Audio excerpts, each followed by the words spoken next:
Bu ayın ən üstün əməllərindən biri də tövbə və istiğfardır. Nə qədər imkanın çatır, oruç tuta bilirsən nə gözəl. Qəzaların var qəza niyyəti ilə, qəza yoxunda elə Rəcəb ayı niyyəti ilə tut. Əgər indi fiziki cəhətdən, fizioloji baxımdan əgər oruc ola bilmirsənsə, əstəğfirullah və əsəluhu tövbə. Bu zikri çox elə. Əstəğfirullah və əsəluhu tövbə. Ərəbisi yadında qalmasa tərcüməsini deyir.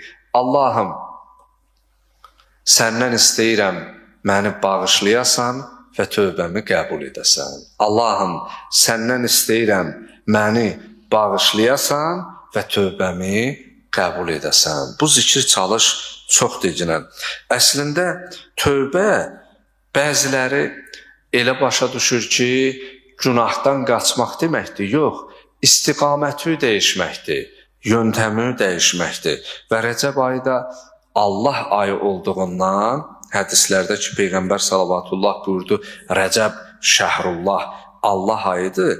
Bu ayda təbii ki, insan Allaha nə qədər yaxınlaşarsa, məlun şeytan bir o qədər hücuma keçər. Allahdan uzaq olanla onun nə işi var?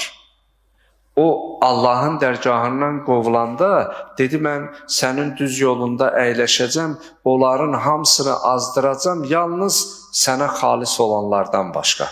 لَأُغْوِيَنَّهُمْ أَجْمَعِينَ إِلَّا عِبَادَكَ الْمُخْلَصِينَ.